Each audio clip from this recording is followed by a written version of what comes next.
ప్రసిద్ధ పుణ్యక్షేత్రం తిరుమల వివాదాల కేంద్రంగా మారింది. కోట్లాది మంది భక్తుల విశ్వాసానికి ప్రతీకగా నిలిచిన ఈ దివ్యక్షేత్ర పరిపాలనలో వరుసగా బయటపడుతున్న అవినీతి ఆరోపణలు భక్తుల మనసుల్లో తీవ్ర ఆందోళనను రేకెత్తిస్తున్నాయి. శ్రీవారి సేవలు పవిత్రంగా, పారదర్శకంగా సాగాలన్న భక్తుల ఆకాంక్షలకు భిన్నంగా టీటీడీ వ్యవస్థలో జరుగుతున్న అక్రమాలు ఇప్పుడు దేశవ్యాప్తంగా చర్చనీయాంశంగా మారాయి. టీటీడీ నిధులను పెద్ద ఎత్తున కొల్లగొట్టి కమిషన్ల రూపంలో కోట్లు స్వాహా చేశారనే ఆరోపణలు వెల్లువెత్తుతున్నాయి. గత ప్రభుత్వ పాలనలో తిరుమలలో అవినీతి పరాకాష్ఠకు చేరిందనే విమర్శలు ఒక్కొక్కటిగా అవినీతి గుట్టు రట్టవుతుండడం కలకలం సృష్టిస్తుంది.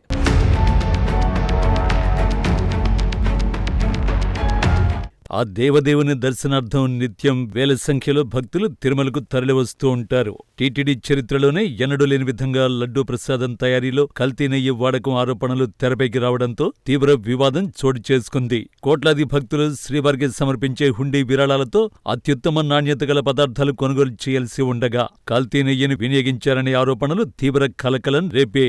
ఎంతో పవిత్రమైన స్వామివారి సన్నిధిలో లడ్డూకు ఎంతో ప్రాముఖ్యత ఉంది. శ్రీవారి లడ్డూలను ఇంటికి తీసుకువెళ్లి మరీ పూజలు నిర్వహించి ఇరుగు పొరుగు వారికి ప్రసాదాన్ని పంచడం ఆనవాయితీ. కోట్లాది మంది భక్తుల విశ్వాసానికి ప్రతిరూపంగా భావించే లడ్డూ ప్రసాదం తయారీకి వినియోగించే నెయ్యి కల్తీ చేసిన ఘటన తీవ్ర కలకలం రేపింది. వైసీపీ హయాంలో పాలక మండలి తీసుకున్న నిర్ణయం కీలకంగా మారింది. అప్పటి చైర్మన్ వైవి సుబ్బారెడ్డి అధ్యక్షతన జరిగిన పాలక మండలి సమావేశంలో వివాదాస్పద నిర్ణయం తీసుకున్నారు. 2020 ఫిబ్రవరిలో పర్చేజింగ్ కమిటీ ఇచ్చిన నివేదిక మేరకు పాలక మండలి సమావేశంలో సుదీర్ఘంగా చర్చించారు. పర్చేజింగ్ కమిటీ ఇచ్చిన నివేదిక ఆధారంగా నెయ్యి టెండర్ కండిషన్స్ లో రెండింటిని తొలగించారు.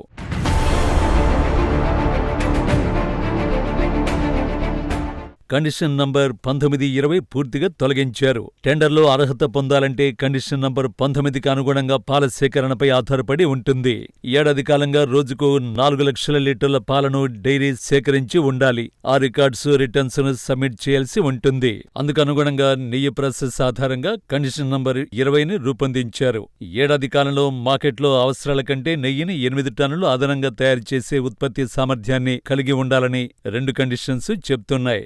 అయితే ఆ కండిషన్స్ ను పర్చేజింగ్ కమిటీ ఇచ్చిన సిఫార్సు మేరకు తొలగించారు. దీంతో బోలేబాబా డైరీ నెయ్యి సరఫరాకు అర్హత పొందింది. టిన్స్, ట్యాంకర్స్ ద్వారా నెయ్యి సరఫరాదారులకు అవకాశం ఇచ్చిందని చెప్పాలి.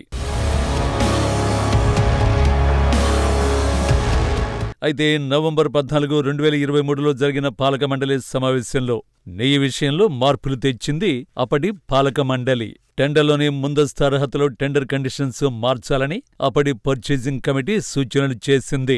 2020 పాలక మండలి సమావేశంలో తీసుకున్న నిర్ణయం ఆధారంగా చిన్న డైరీ యూనిట్లు సైతం టెండర్లో పాల్గొంటున్నాయని, తద్వారా నెయ్యి కల్తీ అవకాశం ఉందని అప్పటి పర్చేజింగ్ కమిటీ అభిప్రాయపడింది. అదే అంశాన్ని టీటీడీ పాలక మండలి సమావేశంలో సుదీర్ఘంగా చర్చించి టెండర్ ప్రీ క్వాలిఫికేషన్లో మార్పులు తీసుకొచ్చారు.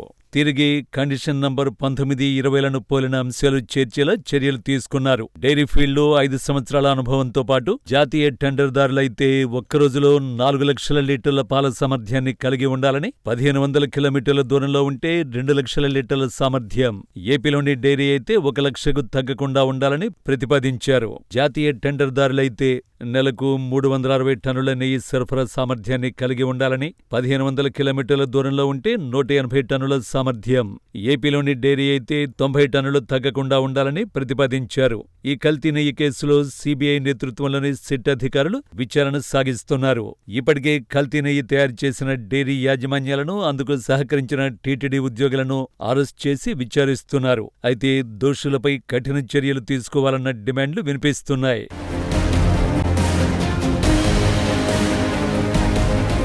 తాజాగా వెలుగులోకి వచ్చిన పట్టు వస్త్రాల కొనుగోలు వ్యవహారం టీటీడీ పరిపాలనపై మరింత మచ్చ వేసింది.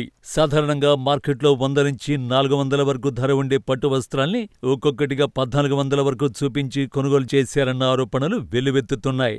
ఈ వ్యవహారంలో అధికారుల, ఉద్యోగుల కుమ్మక్కుతో కోట్లాది రూపాయల మేర అక్రమ లాభాలు పొందినట్లు ప్రాథమిక అంచనాలు చెబుతున్నాయి.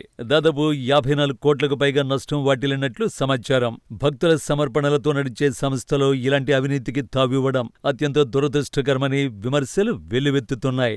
ఇదే తరహాలో టీటీడీకి అత్యంత కీలకమైన పరకామణి నిధుల విషయంలోనూ అనేక అనుమానాలు తలెత్తుతున్నాయి. నగదు లెక్కల్లో తేడాలు, పారదర్శకత లేకపోవడం, కొంతమంది అధికారులపై చోరీ ఆరోపణలు రావడం భక్తుల్లో ఆందోళనను పెంచుతోంది. అంతేకాకుండా పలు టెండర్లలో నిబంధనలు ఉల్లంఘించి ఇష్టానుసారంగా కాంట్రాక్టులు కేటాయించారనే ఆరోపణలు కూడా ఉన్నాయి.